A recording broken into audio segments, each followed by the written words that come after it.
रास रचा है ब्रज में भारी, हमें दिखा दो प्यारे। वृंदावन आ गए हैं, वृंदावन आ गए।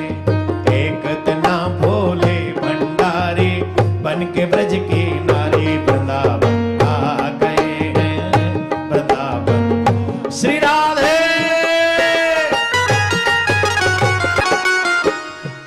ऐसा सजा दे मुझे कोई न जाने इस राज को, इस राज को।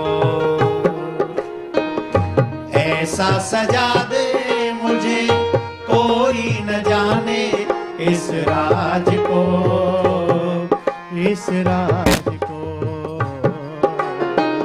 मैं हूँ सहेली तेरी। कौन कौन सखी बनना चाहता है? अरे 2 मिनट के लिए तो ये फीलिंग ला ही सकते हो कि मैं कन्हैया की गोपी हूं।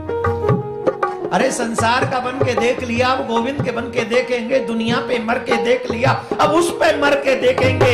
इस बार उस पे मरो तो सही। ऐसा सजा दे मुझे कोई न जाने इस राज को, इस राज को। मैं हूँ सहेली तेरी, ऐसा बताना ब्रजराज को, ब्रजराज को। लगा के सुरमा पहन के साड़ी, चाल चले मतवारी। वृंदावन आ गए हैं, वृंदावन आ गए हैं। एक दिना भोले भंडारी, बन के ब्रज की नारी।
अब आप ही स्वयं कल्पना करिए, जहां स्वयं महादेव गोपी बनकर आए होंगे वो रास कैसा होगा।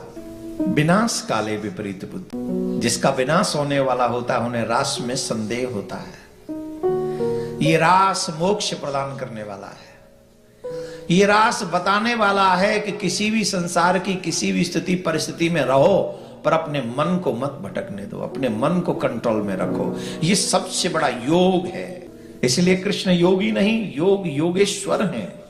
हमें बाहर ये दिख रहा है कि श्री कृष्ण अनंत गोपियों के साथ में अकेले हैं, परंतु भीतरी स्वभाव क्या है? बोले कामदेव को परास्त कर दिया गोपियों के साथ में रह के। और यहाँ हमारे संग कोई नहीं रहता है, फिर भी मोबाइल रहता है। मोबाइल को देख देख के हाँ हाँ हाँ करते रहते हैं। तो हम लोग योगी।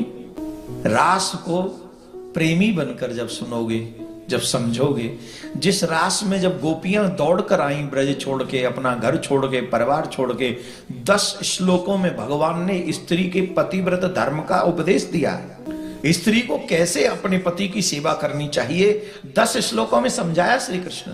भगवान श्री कृष्ण कहते हैं स्त्रियों के लिए पति ही सर्वस्व है, इसलिए पति के जो विमुख होती है वो स्त्री दुख पाती है, और पति के जो पक्ष में रहती है, उनके साथ में रहकर जो अपना जीवन जीती है, वो पत्नी सुख पाती है।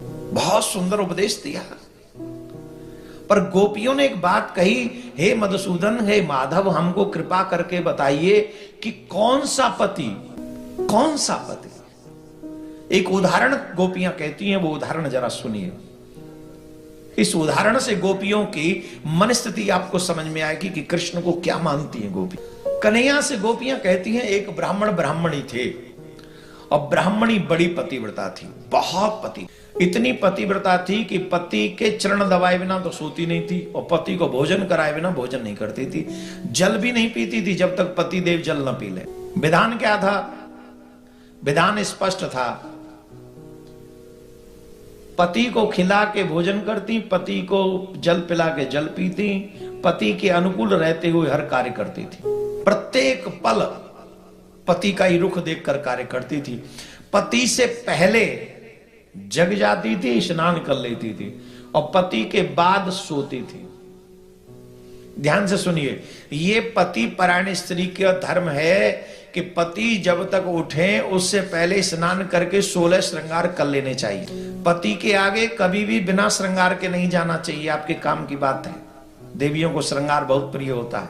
पति के सामने जब भी जाओ श्रृंगार करके जाओ, 16 श्रृंगार।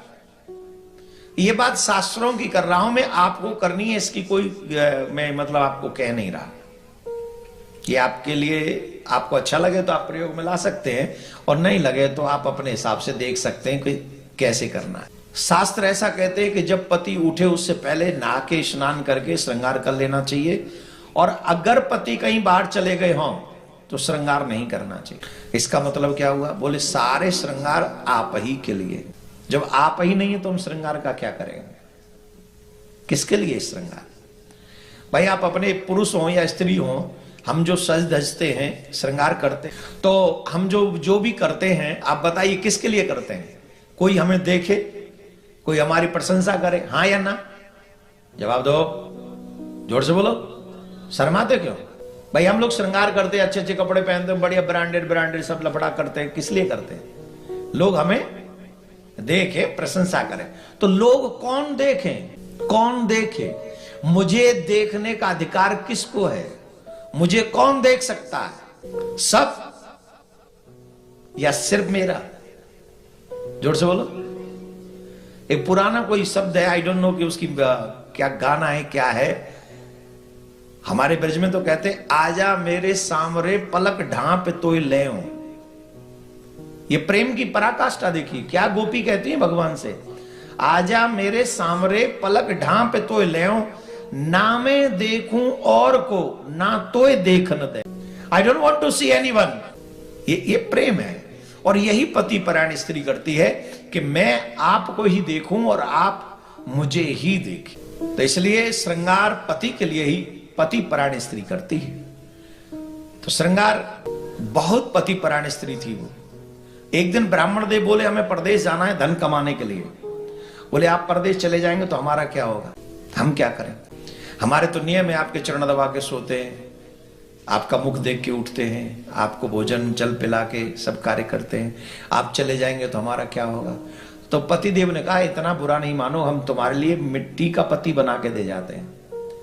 तो जैसी तुम हमारी पूजा करती हो वैसे मिट्टी के पति की पूजा करना, तुम्हारा धर्मियों की तो बना रहेगा। बोल जैसी आपकी आज्ञा। तो पतिदेव चले गए, मिट्टी की प्रतिमा बनाकर चले गए। और कौन सी होती? गणगौर देवियां। कोई गणगौर पूछते हो आप में से? हरियाणा में पूछते हैं ना गणगौर, हरियाणा में भी, राजस्थान में भी पूछते हैं। तो वहां मिट्टी के ही पति और वो 2 जने मिट्टी के पुतले होते जिनकी पूजा देवियां करती हैं। पतिदेव चले गए, वो उसी मिट्टी के पति की पूजा करने लगी बड़े मन से, वही भाव रखे। सुलाती भी है तो चरण दबाती मिट्टी के पति की, उसी भाव से कि मेरे पति लेटे हुए, उन्हीं का मुख देखकर सोती है। और फिर सबसे पहले उन्हीं का मुख उठ के ही देखती है, और उनके उठाने से पहले ही खुद 16 श्रृंगार करके स्नान करके उनके सामने आ जाती है कि हे प्राणनाथ अब आप उठो। फिर जल देना, भोजन देना, आदि आदि सब व्यवस्था करती, बड़ी खुश। ऐसे ही कुछ समय निकल गया। अब एक समय वो भी आया जिस दिन वो कुंडी दरवाजा बंद करके अपने पति की सेवा कर रही। उसी समय सच्चे पति आ गए और कहा दरवाजा खोलो। दरवाजा खोलने के लिए कहा तो बेचारी असमंजस में पड़ गई, क्योंकि सनातन धर्म में पूजा अधूरी नहीं छोड़ी जाती। आप लोगों ने लक्ष्मी सत्यनारायण कथा सुनी? क्या होता है जब लीलावती कलावती जब प्रसाद और पूजा छोड़ के चले जाते हैं तो क्या होता है? जोर से बोलो। नाव डूब जाती है, जमाई डूब जाता है, डूबता है कि नहीं? क्यों? क्योंकि पूजा अधूरी छोड़ के चले आए। वैसे यही अपराध कथा को छोड़ने का भी है। कथा भी बीच में कभी नहीं छोड़नी चाहिए। अगर आरती हो रही हो तो आरती भी बीच में कभी नहीं छोड़नी चाहिए। जब आप गए मंदिर में और आरती हो रही हो तो फिर वहीं खड़े हो जाओ, फिर आरती नहीं छोड़नी चाहिए, कथा नहीं छोड़नी चाहिए। पूजा कहीं हो रही हो, आप पहुंच गए हो, फिर तब तक बैठे रहो जब तक पूजा चल, छोड़नी नहीं चाहिए। हम लोग कितनी बार सत्यनारायण की कथा सुन चुके हैं पर उससे सीखा कुछ भी नहीं है। कितने बच्चे तो सत्यनारायण की कथा को सिर्फ इसलिए समझते हैं कि वो प्रसाद के लिए बनती। पंजीरी और पंचामृत मिलता था गांव में, तो हम लोगों को बचपन में ये लगता था कि सत्यनारायण कथा का मतलब है पंचामृत और कुछ है ही नहीं। बाद में समझ में आया कि सत्यनारायण कथा का मतलब ही कुछ और है। तो ये नियम है कि अगर कथा चल रही हो, पूजा चल रही हो, आरती हो रही हो, कभी अधूरे में छोड़ के नहीं जाना चाहिए, फिर वहीं रहो। अब वो बेचारी सोच में पड़ गई कि हम करें क्या। अगर हम खड़े होंगे तो हमारा पतिव्रत धर्म नष्ट हो जाएगा, क्योंकि पूजा अधूरी छूट जाएगी पति मिट्टी के पति की। और अगर पूजा ही लगे रहे हम पूजा में ही, तो हमारे सच्चे पति आ गए, वो खड़े हैं और हमारे कारण उनको कष्ट हो रहा है, तो भी हमारा पतिव्रत धर्म नष्ट हो जाएगा। तो हम क्या करें? हमारा तो दोनों स्थिति में धर्म गया। यही प्रश्न गोपियों ने कृष्ण से किया। अब आप ही बताइए, उस बेचारी का तो कोई दोष ही नहीं है, उसका धर्म तो दोनों स्थिति में गया। मिट्टी के पति की पूजा छोड़े तो गया, सच्चे पति के लिए दरवाजा ना खोले तो भी उसका धर्म गया। वो करे तो क्या करे? भगवान श्री कृष्ण बोले, गोपियों तुम बहुत भोली हो, बहुत ज्यादा भोली हो। अरे इसमें इतना सोचने वाली बात ही नहीं। अरे भाई, जब तक सच्चा पति नहीं आया था तब तक मिट्टी के पति की पूजा करना उसकी मजबूरी था, पर जब सच्चा पति आ गया तो मिट्टी के पति की पूजा करने की कोई आवश्यकता नहीं। खड़े हो, दरवाजा खोले और बची हुई सेवा अपने सच्चे पति की करे तो उसे कोई दोष नहीं लगेगा। बोलो राधे राधे। जोर से बोलना पड़ेगा और जोर से बोलना पड़ेगा। गोपियां बड़ी जोर से ताली बजाकर हंसने लगी, नाचने लगी, झूमने लगी। बोले हो गया काम। भगवान ने कहा अब क्या हो गया, कुछ गलत कह दिया? बोले नहीं नहीं नहीं, एकदम परफेक्ट, यही तो सुनना था। अभी आप बड़ा उपदेश दे रहे थे धर्माचार्य बन के, जाओ अपने अपने पतियों की सेवा करो। यहां जितनी भी आत्माएं बैठी हैं ध्यान से सुनना, ये आंसर हम सबके लिए है।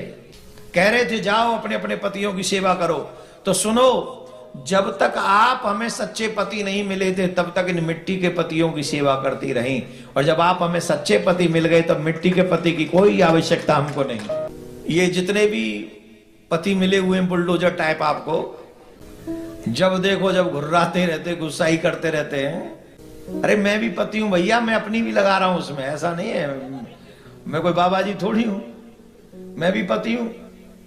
अच्छा, पता नहीं दुनिया में कितने भी जाओ बड़े सॉफ्ट हो जाते हैं, और पत्नी के आगे जाओ पता नहीं सॉफ्टनेस कहां चली जाती है हमारी। ईमानदारी से बताओ, जितने भी पतियां बैठे हैं, जितने सॉफ्ट आप लोग दूसरी की पत्नी के आगे बनते हो, उसके 10% भी सॉफ्ट अपनी पत्नी के आगे हो।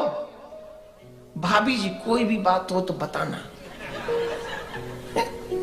भाभी जी आप अपने आप को अकेला मत समझना, टेंशन नहीं, भैया चले गए तो कहा भाई हम तो हैं, कोई टेंशन नहीं, कभी भी कोई सेवा हो बताना। और जब घर में गए तो वहां वो बैठी है तेरी करवा चौथ, अब दिखाया बात या पॉइंट ला, चिंता करने की कोई बात नहीं, I am always with you, don't very. जब भी कोई बात हो तो बताना। कह अब निकार मोहम्मद दे, कछू तो निकार दे, कहां मर गई वो सॉफ्टनेस तेरी? बड़ो काइंड बन लो, दातार, ए दयालु बन रहा था ना वो, दातार वो दयालु बन। भाभी जी कोई बात हो तो बताना। अब कहे बिब्बी जी कोई बात हो, बोल। जो यहां आए मैं उनसे नहीं कह रहा हूं आप तो ऐसे ही हैं, मैं तो उनसे कह रहा हूं जो नहीं आए हैं यहां पर। साल भर रोटी भी यही देती हैं, भूखे मर जाओगे अगर भाभी जी के सहारे रह गए तो। देवी ना होती तो भूखे मर जाते, और मोटे पेट भी इतने आगे नहीं होता ही। जिद बैठे बैठे हो रहा आगे, लो जी पनीर के पराठे खा लो, परोठे, पराठे नहीं होते यहाँ, लो आलू दे परोठे खा लो, मक्खन दे नाल खा लो, मक्खन दे, मत खवाया माखन और घुर्रा वेगो। राधे राधे बोलना पड़ेगा। जोर से बोलना पड़ेगा। नहीं इतने दे बड़े हस्बैंड बड़े चंगे हैं नहीं कि उनको तो सब पता है कि अगर ज्यादा हिकड़ी दिखाई तो 911 जिंदाबाद जिंदाबाद। तो यहाँ के हस्बैंड ज्यादा कुछ कर भी नहीं सकते, बेचारे कंट्रोल में रहते हैं। होना चाहिए। कनाडा की सरकार को हम ताली बजा रहा हूं कि भैया उन्होंने बहुत अच्छा सिस्टम बनाया 911। और देवियों याद कर लो, नहीं कोई बात हो ना तो मुझे बताना, आपकी तरफ से मैं इंडिया से फोन लगा दूंगा 911। कोई टेंशन लेने का नहीं। इनका बजाओ जरा, इनका करवाऊं तेरे करवा चौथ। बहुत चंगे होंगे ने हस्बैंड। तो मैं कितने सीखा